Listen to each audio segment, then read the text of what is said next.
ഇപ്പോൾ ഒരു സമകാലിക പശ്ചാത്തലത്തിൽ നമ്മുടെ സാഹിത്യ അക്കാദമി ചെയർമാൻ്റെ ചില പ്രസ്താവനകൾ അത് ഒരു തുടർ ഭരണം പോലും പാടില്ല എന്നൊക്കെയുള്ള വളരെ ഗുരുതരമായ ഒരു പരാമർശങ്ങളും പ്രതികരണങ്ങളും ഒക്കെ വന്നു. അപ്പോൾ എൻ്റെ ചില മാധ്യമ സുഹൃത്തുക്കളൊക്കെ എന്നോട് ചോദിച്ചു, അദ്ദേഹം ഇത്തരം ഗവൺമെൻറ്റിൻ്റെ എതിരായിട്ടുള്ള പ്രസ്താവനകൾ നിരന്തരം നടത്തിക്കൊണ്ടിരിക്കുമ്പോഴും അദ്ദേഹം ഈ സാഹിത്യ അക്കാദമി ചെയർമാൻ്റെ സ്ഥാനത്ത് തുടരുന്നു. പക്ഷേ താങ്കൾ മുമ്പ് ഈ ആശാ സമരവുമായി ബന്ധപ്പെട്ട് അത് പരിഹരിക്കണമെന്ന് ആവശ്യപ്പെട്ടതിൻ്റെ പേരിൽ താങ്കളെ അക്കാദമി ചെയർമാൻ സ്ഥാനത്ത് നിന്ന്, ചലച്ചിത്ര അക്കാദമി ചെയർമാൻ സ്ഥാനത്ത് നിന്ന് പുറത്താക്കി.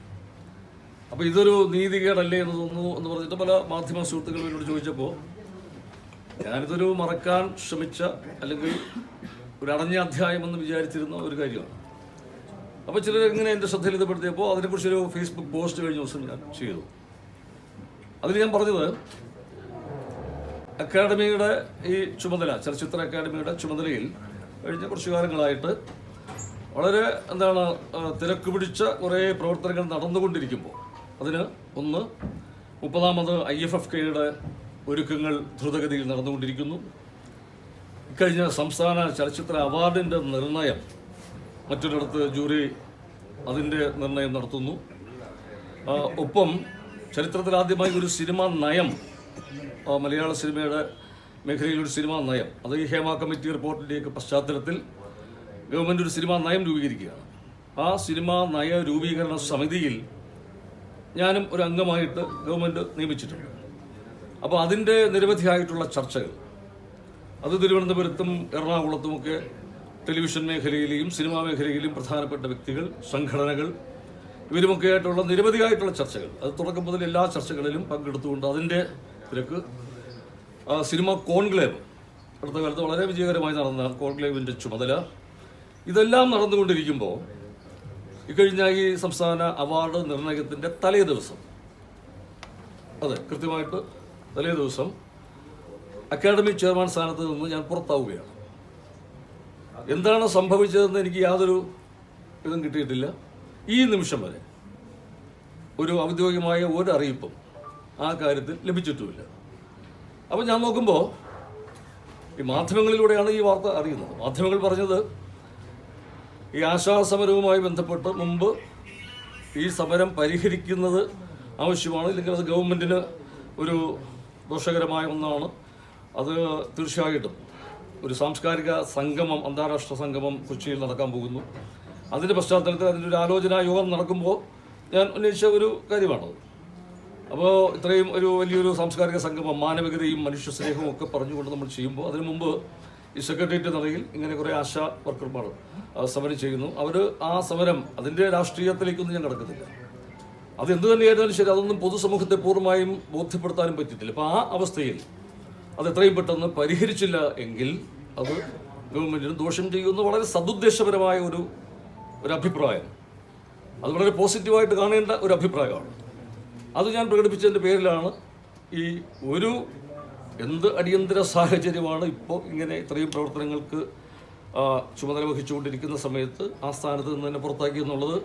മറ്റൊരു കാരണവും കാണുന്നില്ല. അപ്പോൾ മാധ്യമങ്ങളിലൂടെ അറിഞ്ഞത് അങ്ങനെയാണ്, അതിൻ്റെ അറിയിപ്പ് പോലും തന്നില്ല. അപ്പോൾ ഈ പുറത്താക്കി അല്ലെങ്കിൽ അവിടെ നിന്ന് മാറ്റി, അതൊക്കെ ഗവൺമെൻറ്റിൻ്റെ വിവേചന അധികാരമാണ്, അതിനകത്തൊന്നും എനിക്ക് അഭിപ്രായം പറയാനില്ല. പക്ഷേ നമ്മളൊരു സ്ഥാനത്ത് കുറച്ച് കാലമായിട്ട് പ്രവർത്തിക്കുന്നു, അവിടെ നിന്ന് പിരിഞ്ഞു പോകുമ്പോൾ അല്ലെങ്കിൽ അവിടെ നിന്ന് പോകുമ്പോൾ ഈ കൂടെ പ്രവർത്തിച്ച കുറേ സഹപ്രവർത്തകരുണ്ട്, വളരെ ആത്മാർത്ഥതയോടുകൂടി എന്നോടൊപ്പം നിന്ന് അവരോടൊരു നന്ദി പറയാനുള്ള അവസരം പോലും ലഭിച്ചില്ല എന്നുള്ളതാണ് എൻ്റെ വിഷമം. ഒരു മാന്യമായ യാത്രയപ്പ് തരിക എന്നുള്ളതൊന്നും ഞാൻ ആവശ്യപ്പെടുന്നില്ല. പക്ഷേ ഒരു സുപ്രഭാതത്തിൽ ഇപ്പോൾ നമ്മുടെ വീട്ടിൽ സ്ഥിരമായി ജോലിക്ക് വരുന്ന ഒരാളുണ്ട് എന്ന് വയ്ക്കുക, നാളെ മുതൽ അദ്ദേഹം വരണ്ട എന്ന് നമ്മൾ തീരുമാനിച്ചാൽ ഇന്ന് അയാളോട് പറയും, ചേട്ടാ നാളെ മുതൽ വരണ്ട, നിങ്ങൾക്ക് എന്തെങ്കിലും കൂലി ബാക്കിയുണ്ടെങ്കിൽ അതൊക്കെ നിങ്ങൾ വാങ്ങിച്ചോളണം, എന്തെങ്കിലും സാധനങ്ങൾ ഇവിടെ വെച്ചിട്ടുണ്ടെങ്കിൽ അതൊക്കെ നിങ്ങൾ എടുത്തുകൊണ്ട് പോകണം. അതൊരു സാമാന്യ മര്യാദയല്ലേ? അപ്പോൾ ആ ഒരു മര്യാദ എൻ്റെ കാര്യത്തിൽ കണ്ടില്ല. ഇപ്പോഴും പിന്നീട് നടന്ന സാംസ്കാരിക സംഗമത്തെക്കുറിച്ച് പോലും ഒരു അറിയിപ്പോ ക്ഷണമോ എനിക്ക് ലഭിച്ചിട്ടില്ല. അപ്പോൾ അത് ഈ ഒരു പശ്ചാത്തലത്തിൽ ഞാൻ അവിടെ നിന്ന് പുറത്താക്കുന്ന മറ്റൊരു സാഹചര്യമില്ല. അപ്പോൾ ഇങ്ങനെ സച്ചിദാനന്ദൻ മാഷ് എനിക്ക് വളരെ ആദരണീയനായിട്ടുള്ള ഒരു പ്രതിഭയാണ് മാഷ്. അദ്ദേഹമായിട്ട് താരതമ്യിച്ച് ഞാനൊന്നുമില്ല. പക്ഷേ കേരളത്തിലെ ഏറ്റവും പ്രധാനപ്പെട്ട 2 സാംസ്കാരിക സ്ഥാപനങ്ങളാണ്, ഒന്ന് സംസ്ഥാന ചലച്ചിത്ര അക്കാദമിയും മറ്റൊന്ന് സംസ്ഥാന സാഹിത്യ അക്കാദമിയും. ഈ രണ്ടിൻ്റെയും ചെയർമാൻ സ്ഥാനത്ത് എന്നുള്ള ആ ഒരു താരതമ്യം മാത്രമേ ഉള്ളൂ. അപ്പോൾ അവിടെ ഒരാളോട് ഇങ്ങനെ ഒരു പ്രതികരണം നടത്തിയതിൻ്റെ പേരിൽ ഇങ്ങനെ ഇത് കാണിക്കുകയും മറ്റൊരാൾ, അപ്പോൾ എനിക്ക് തോന്നി ആ മാഷിന് എന്തോ ഒരു വലിയ അത്ഭുതസിദ്ധി, ഒരുപക്ഷെ എനിക്കില്ലാത്ത എന്തോ വലിയ അത്ഭുതസിദ്ധി, അമാനുഷികമായ സിദ്ധി അദ്ദേഹത്തിനുണ്ടാകും. അല്ലെങ്കിൽ അദ്ദേഹം ഇപ്പോഴും ആ സ്ഥാനത്ത് തുടരുകയാണ്. അപ്പോൾ അദ്ദേഹം തുടരുന്നതിനെ കുറിച്ചൊന്നും എനിക്കൊരു അഭിപ്രായമില്ല. അദ്ദേഹത്തിൻ്റെ ആ പ്രസ്താവനകളെക്കുറിച്ചുള്ള അഭിപ്രായമല്ല ഇത്. അപ്പോൾ അവിടെ ഒരു നീതി നിഷേധം അല്ലെങ്കിൽ അതൊരു സാമാന്യ നീതിയുടെ ഒരു വിഷയമാണ്. ഒരു ഇരട്ട നീതി പോലെ എന്നോട് കാണിച്ച ഒരു നീതിയല്ല അദ്ദേഹത്തോട് കാണിക്കുന്നതല്ല എന്നോട്. അപ്പോൾ ആ ഇതാണ് ഇരട്ട നീതി എന്ന പ്രയോഗം. അത് പറഞ്ഞു അതെനിക്കറിയില്ല. അതിനകത്ത് ആ ഒരു സെന്റൻസ് ഞാൻ പറഞ്ഞു കേട്ടോ. അതിന് എന്തെങ്കിലും വിധേയത്വമാണോ, എന്തെങ്കിലും വിനീതത്വമാണോ, എന്തെങ്കിലും വരേണ്യതയോടുള്ള ഒരു വിനീതത്വമോ വിധേയത്വമാണോ എന്നൊക്കെ ഞാൻ ആ ഫേസ്ബുക്ക് പോസ്റ്റിൽ ചോദിച്ചിട്ടുണ്ട്. എനിക്കറിയില്ല. ഞാൻ അവിടെ ഒരു 2.5 വർഷം ആദ്യം വൈസ് ചെയർമാനായിട്ടാണ് പ്രവർത്തിക്കുന്നത്. അതിൻ്റെ ഒരു പശ്ചാത്തലം കൂടി പറയാം. ഞാൻ മുമ്പ് കോളേജിൽ പഠിക്കുമ്പോൾ ഒരു KSUവിൻ്റെ സ്ഥാനാർത്ഥിയായിട്ടൊക്കെ മത്സരിച്ച ആളാണ് വിദ്യാർത്ഥി കാലത്ത്. ഞാനാണ് പിന്നീട് P.A. ബക്കർ സാറ്, സഖാവ് കൃഷ്ണപിള്ള എന്ന് പറയുന്ന കേരളത്തിലെ കമ്മ്യൂണിസ്റ്റ് പാർട്ടിയുടെ സ്ഥാപക നേതാവ്, അദ്ദേഹത്തിൻ്റെ ജീവചരിത്രം ആക്കിയപ്പോൾ സഖാവ് കൃഷ്ണപിള്ളയായിട്ട് അഭിനയിപ്പിച്ചത് തന്നെയാണ്.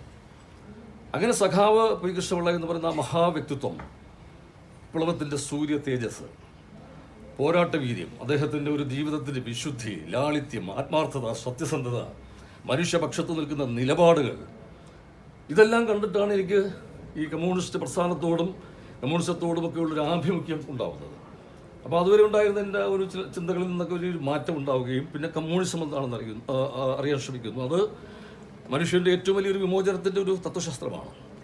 എല്ലാ മനുഷ്യർക്കും ഒരേ സമത്വത്തിൻ്റെ ഒരു നല്ല ഭാവി, സമഭാവനയുടെ, എല്ലാ മനുഷ്യർക്കും ശോഭനമായ ഒരു ഭാവി പ്രദാനം ചെയ്യുന്ന അങ്ങനെ ഒരു വലിയ തത്വശാസ്ത്രം, വലിയ ചിന്ത.